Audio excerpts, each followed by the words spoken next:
நம்ம வாழ்க்கையின் ஓட்டம் ரொம்ப முக்கியமானது. அதான் சொன்னேன், பார்க்குற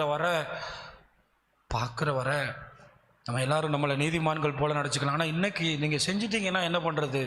ஏன் சிம்சோனுக்கு பட்டியலில் வந்தான் தெரியுமா? அழுதான். கண்ணு போன பிறகு மன்னிச்சிருங்க ஆண்டவர். இந்த ஒரு விஷயங்கிற வார்த்தையை பயன்படுத்தினது யார் தான்? சிம்சோன். வேற அடுத்து எனக்கு வாழ்க்கையெல்லாம் வேண்டாம், என்னை மன்னிச்சு விட்டுட்டு என்னை உயிரை எடுங்க அப்படின்னு சொல்லிட்டான். என்னை மன்னிச்சு விட்டுட்டு உயிரை எடுத்துருங்க, நான் பண்ணது அவ்வளவுதான், கண்ணை பிடுங்கிட்டாங்க, இனி நான் வாழ்ந்து அப்படிலாம் வாழ வேண்டிய அவசியம் இல்லை, பேசாம ஒரு தீர்வையா ஒரே ஒரு தடவை மன்னிச்சிருக்கேன். அது நிமித்தம் தான் அவன் பேரை கர்த்தர் எபிரேயர் 11 எழுதினார். ஏன்னா அந்த கண்களின் இச்சு அவ்வளவு மோசமானது. அதுக்கு ஒரே ஒரு தீர்வு தான் இருக்கு, அக்செப்டன்ஸ் மட்டும்தான். அதுக்கு ஒரே ஒரு தீர்வு தான் இருக்கு, ஏற்றுக்கொள்ளுதல். ஆனா ஏற்றுக்கொள்ளனா அந்த அறைக்குள்ள, அந்த வீட்டுக்குள்ள கர்த்தர் வியாபித்து வருவார். ஏன்னா ஏற்றுக்கொள்ளும் போது பிசாசு ஆண்டவர் உங்க வீட்டுக்குள்ள வரவிடாம தடுக்க முடியாது. ஏன்னா ஆண்டவர் என்ன சொல்லுவார் தெரியுமா? என் பிள்ளை ஒத்துக்கிட்டா, அப்புறம் ஏன்டா தடுக்கிற? என்ன அடிச்சு விரட்டி உங்களை ஆசீர்வதிப்பாரு. ஆனா ஆண்டவர் வாசல்ல நிக்க வச்சுக்கிட்டு இருக்கீங்க ரொம்ப நாளா, பாவத்தை ஏத்துக்கிறாம. நீர் பேசும்போது உம்முடைய நீதி விளங்கவும், நீர் நியாயம் தீர்க்கும் போது உம்முடைய பரிசுத்த விளங்கவும். ஆமாம், நம்மளுக்கு தாவீதா விபச்சாரம் பண்ணவன், கொலை பண்ணவன், தாவீதா கண்களின் நிச்சயில மாட்டினவன் அப்படின்னு தோணும்.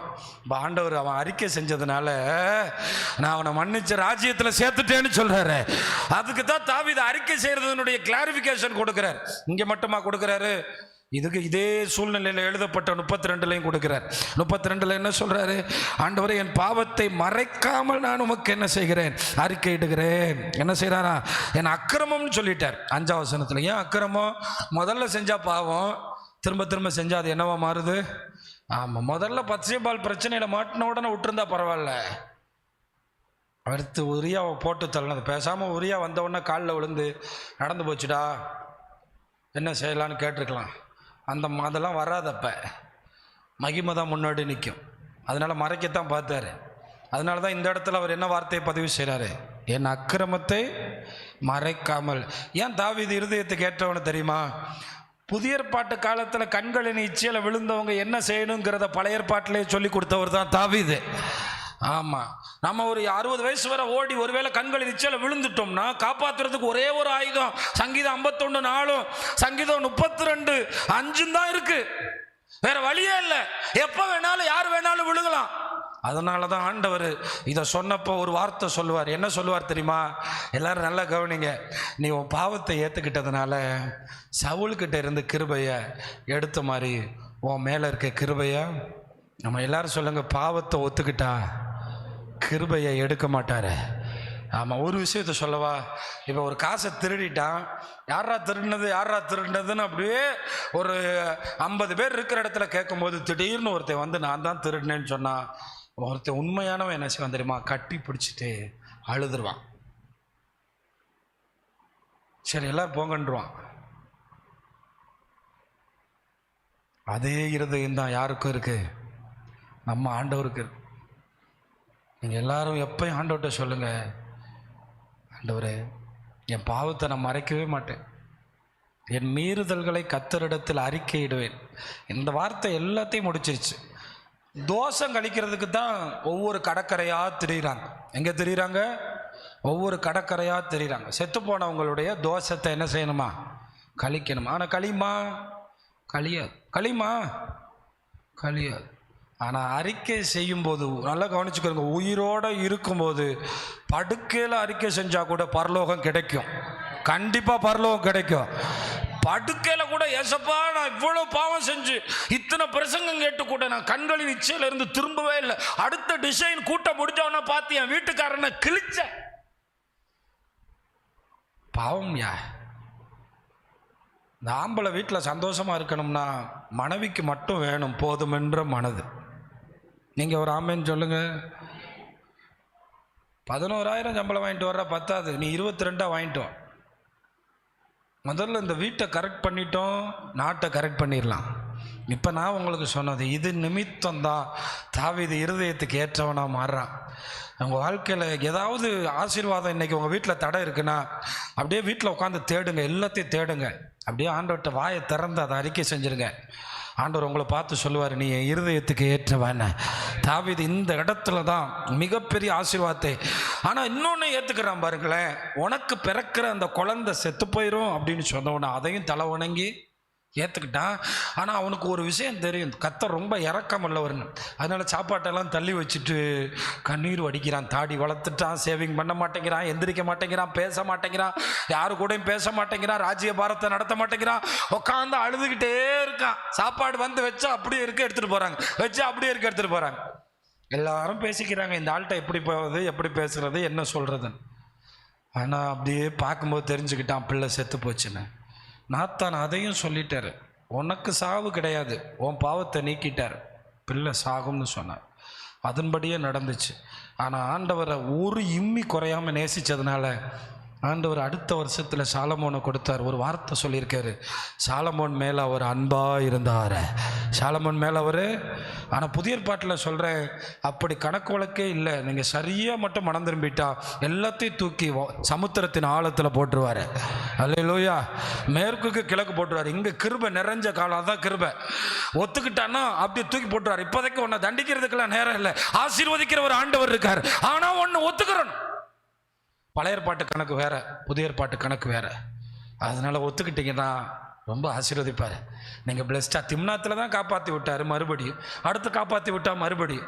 ஏன்னா சிலரை எவ்வளோ காப்பாற்றி விட்டாலும் மாட்டிக்கிட்டே இருப்போம். சரி, இப்போ மாட்டிக்கிட்டே இருக்கீங்கல்ல, நாளை கல்யாணம் முடிஞ்ச பிறகு அடுத்து ஒன்று ரொம்ப கிளவராக வந்தால் ஸ்டாப் பண்ண மாட்டிங்களா? தெரியுமா? 11 பொண்டாட்டிக்கு மேலே வச்சுருந்தவனாக்கும் பச்சை பாலை பிடிச்சிட்டு வரான். சொல்லுங்கள், எத்தனை மனைவி எண்ணி பாருங்கள் வீட்டில் போய்.